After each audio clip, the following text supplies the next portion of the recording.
with a grateful heart, give thanks to the Holy One. Exodus 21. These are the ordinances that you are to set before them. When you acquire a Hebrew servant, he is to serve for 6 years, and in the 7th he is to go out a free man without paying anything. If he came in by himself, he is to go out by himself. If he was married, his wife is to go out with him. If his master gives him a wife and she bears him sons or daughters, the wife and children belong to her master, and he is to go out by himself. But if the servant, in fact, says, I love my master, my wife, and my children, and I won't go out a free man, then his master is to bring him before the judges and he is to bring him to the door or to the doorpost. His master is to pierce his ear with an awl, and he is to serve him permanently. When a man sells his daughter as a servant, she won't go out as the male servants do. If she's displeasing to her master who selected her for himself, he must let her be redeemed.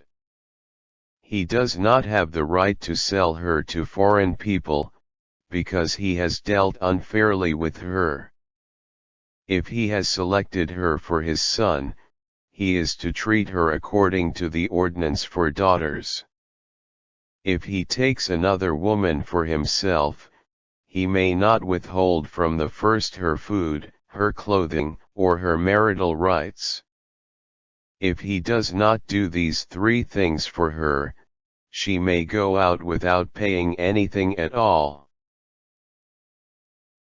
Whoever strikes a man so that he dies is certainly to be put to death. If he didn't lie in wait, but God let him fall into his reach, then I'll appoint for you a place to which he may flee.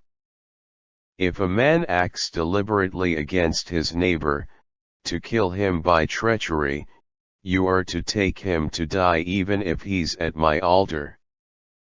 Whoever strikes his father or his mother is certainly to be put to death. Whoever kidnaps a person, whether he has sold him or whether the victim is still in his possession, is certainly to be put to death. Whoever curses his father or his mother is certainly to be put to death. If people quarrel and one strikes the other with a rock or his fist, and he does not die but ends up in bed, and the injured person then gets up and walks around outside with the help of his staff, the one who struck him is not liable, except that he is to compensate him for his loss of time and take care of his complete recovery. If a man strikes his male or female servant with a stick and he or she dies as a direct result, the master must be punished. But if the servant survives a day or 2, the master is not to be punished because the servant is his property. If 2 men are fighting and they strike a pregnant woman and her children are born prematurely, but there is no harm, he is certainly to be fined as the husband of the woman demands of him, and he will pay as the court decides. If there is harm, then you are to require life for life, eye for eye, tooth for tooth, hand for hand, foot for foot, burn for burn, wound for wound, and bruise for bruise. If a man strikes the eye of his male or female servant and destroys it, he is to release him as a free man in exchange for his eye. If he knocks out the tooth of his male or female servant, he is to release him as a free man in exchange for his tooth. If an ox gores a man or woman so that they die, the ox is certainly to be stoned and its flesh may not be eaten, but the owner of the ox is free from liability. But if the ox has gored previously, and its owner has been warned about it but didn't restrain it, and it kills a man or woman, the ox is to be stoned and its owner also is to be put to death. If a fine is imposed on him, he may pay all that was imposed on him as a ransom for his life. This same ordinance applies if it gores a son or daughter. If the ox gores a male or female servant, the owner is to give 30 shekels of silver to the servant's master, and the ox is to be stoned. If a man opens a pit or digs a pit and does not cover it, and an ox or donkey falls into it, the owner of the pit is to make restitution. He is to pay money to its owner, and the dead animal will become his. If a man's ox strikes his neighbor's ox and it dies, they are to sell the live ox and divide the money. They also are to divide the dead animal.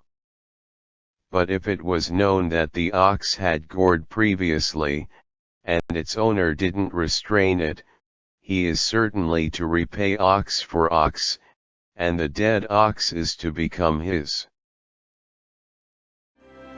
Give thanks with a grateful heart. Give thanks to the Holy One. Exodus 22. If a man steals an ox or sheep and slaughters it or sells it, he is to repay 5 oxen for the ox and 4 sheep for the sheep. If a thief is found while breaking into a house, and is struck down and dies, it is not a capital crime in that case, but if the sun has risen on him, then it is a capital crime in that case. A thief is certainly to make restitution, but if he has nothing, he is to be sold for his theft. If what was stolen is actually found alive in his possession, whether an ox, a donkey, or a sheep, he is to repay double. When a man lets a field or vineyard be grazed over or releases his livestock so that they graze in another man's field, he is to make restitution from the best of his field or vineyard. When a fire breaks out and spreads into thorn bushes and consumes stacked grain or standing grain or the field, the one who started the fire certainly is to make restitution. When a man gives his neighbor money or goods for safekeeping and it's stolen from the neighbor's house, the thief, if found, is to repay double. If the thief is not found, the owner of the house is to appear before the judges to see whether or not the thief took his neighbor's property. In every ownership dispute involving an ox, donkey, sheep, garment, or anything that is lost where a person says, "This is mine," the case between the two of them is to come before the judges, and the one that the judges declare guilty is to repay double to his neighbor. When a man gives a donkey, ox, sheep, or any animal to his neighbor for safekeeping, and it dies or is injured or is driven away when no one is looking, the two of them are to take an oath in the Lord's presence that the accused has not taken his neighbor's property. Its owner is to accept this, and the neighbor is not to make restitution. But if it was actually stolen from him, the neighbor is to make restitution to its owner. If it was torn to pieces, let the neighbor bring the remains as evidence, and he is not to make restitution for what was torn apart. When a man borrows an animal from his neighbor, and it's injured or dies while its owner was not with it, he is certainly to make restitution. If its owner was with it, he is not to make restitution. If it was hired, its fee covers the loss. When a man seduces a virgin who is not engaged to be married and has sexual relations with her, he must pay her bride price, and she is to become his wife. If her father absolutely refuses to give her to him, he is to pay an amount equal to the bride price for virgins. You are not to allow a sorceress to live.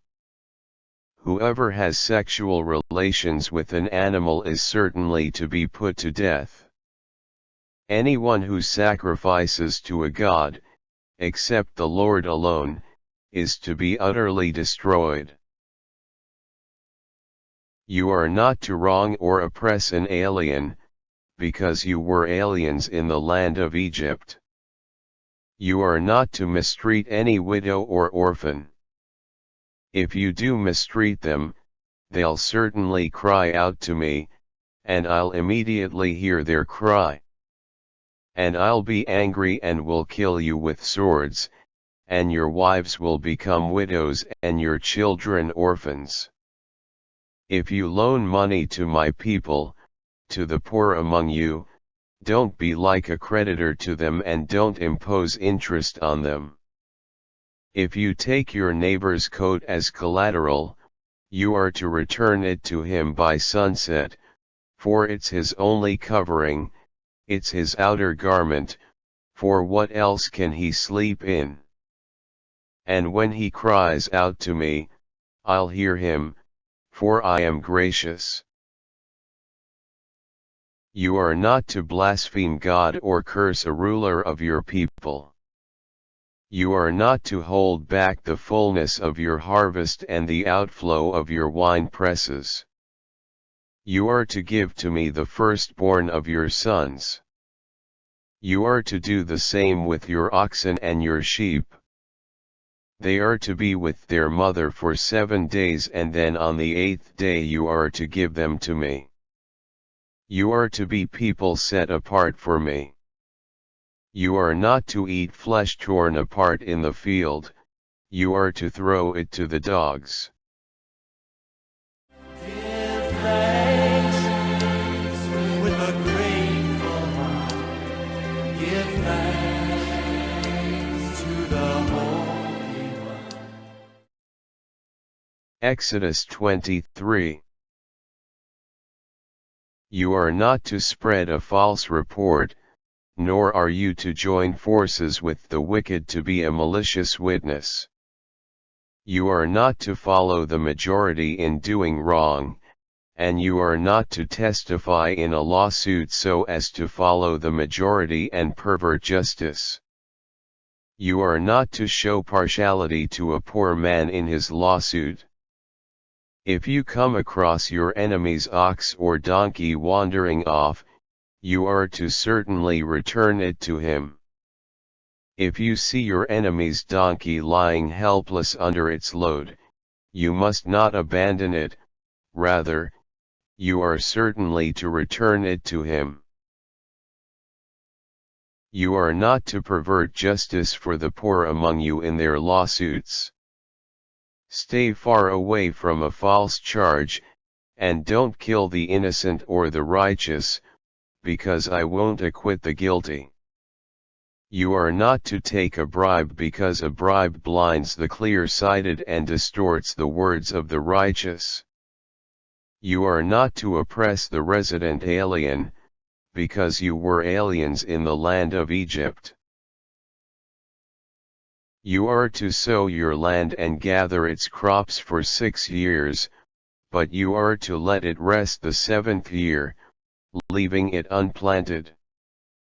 The poor of your people may eat from it, and the wild animals may eat what they leave. You are to do the same with your vineyards and olive groves. You are to do your work for 6 days, but on the seventh day you are to refrain from work so that your ox and donkey may rest, and so the son of your maidservant and the alien may be refreshed. Be careful about everything I've told you, and don't mention the name of other gods. Don't let them be heard in your mouth. 3 times a year you are to celebrate a festival for me. You are to observe the festival of unleavened bread. As I commanded you, you are to eat unleavened bread for 7 days at the appointed time in the month Aviv, because in it you came out of Egypt. No one is to appear before me empty-handed. You are to observe the festival of harvest, celebrating the first fruits of your work in planting the field, and the festival of tabernacles at the end of the year, when you gather the fruit of your work from the field. 3 times a year all your males are to appear in the presence of the Lord God. You are not to offer the blood of my sacrifice with anything leavened, and you are not to let the fat portion of my sacrifice remain overnight until morning. You are to bring the best of the first fruits of your soil to the house of the Lord your God. You are not to boil a young goat in its mother's milk. Look, I'm sending an angel in front of you to guard you on the way and to bring you to the place I've prepared. Be careful. Be sure to obey him.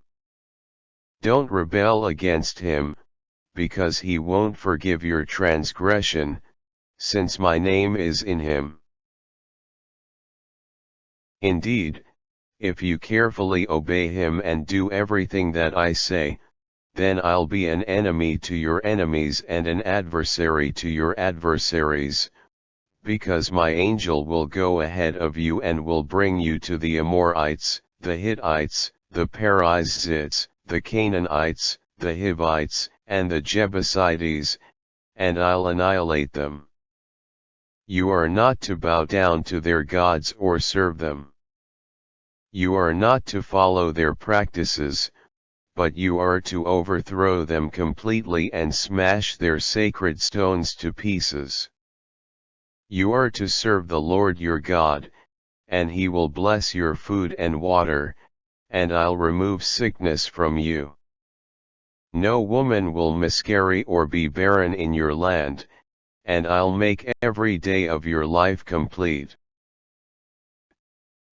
I'll go ahead of you and terrorize all the people to whom you are coming. I'll confuse your enemies and make them turn their backs on you and run away. I'll send hornets ahead of you and they'll drive out the Hivites, the Canaanites, and the Hittites before you. I won't drive them out before you in a single year, so that the land does not become desolate and so that wild animals do not overrun you. I'll drive them out ahead of you little by little until you increase in numbers and possess the land. I'll set your borders from the Reed Sea to the Sea of the Philistines, and from the desert to the Euphrates River, bringing the inhabitants of the land under your control, and you are to drive them out ahead of you. You are not to make a covenant with them or with their gods. They are not to live in your land. Otherwise, they will cause you to sin against me. If you worship their gods, it will become a snare for you. Give thanks with a grateful heart. Give thanks to the Holy One. Exodus 24. The Lord told Moses, "Come up to the Lord, you and Aaron, Nadab, and Abihu, and 70 of the elders of Israel, and worship at a distance. Only Moses is to approach the Lord, but the others are not to approach, the people are not to come up with him. Then Moses came and reported all the words of the Lord and all the statutes to the people, and they all answered with one voice, "We will do everything that the Lord has decreed." So Moses wrote down all the words of the Lord. He got up early in the morning and built an altar with 12 pillars for the 12 tribes of Israel at the base of the mountain. He sent young Israeli men to offer up burnt offerings and sacrifice bulls as peace offerings to the Lord. Moses took half the blood and put it in bowls, while he sprinkled the other half on the altar. He took the book of the covenant and read it to the people. They said, "We will put into practice and obey everything that the Lord has decreed." Moses took the blood, sprinkled it on the people, and said, "This is the blood of the covenant that the Lord made with you based on all these words." Then Moses and Aaron, Nadab, and Abihu, and 70 of the elders of Israel went up and saw the God of Israel. Under his feet was something like a pavement made of sapphire, as clear as the sky. Because God did not punish the Israeli leaders, they looked at God, yet lived to eat and drink. Then the Lord told Moses, "Go up to me on the mountain and stay there. I'll give you stone tablets with the instruction and law that I've written to teach the people." So Moses got up, along with Joshua his servant, and went up on the mountain of God. He told the elders, "Wait here for us until we return to you. Look, Aaron and Hur are with you, and whoever has a dispute, let him come to them." When Moses went up on the mountain, the cloud covered it. The glory of the Lord settled on Mount Sinai, and the cloud covered it for 6 days. Then on the 7th day he called to Moses from within the cloud. To the Israelis the appearance of the glory of the Lord was like a consuming fire on top of the mountain. When Moses went up on the mountain, he went into the center of the cloud and was on the mountain for 40 days and 40 nights. Give thanks with a grateful heart. Give thanks to the Holy One.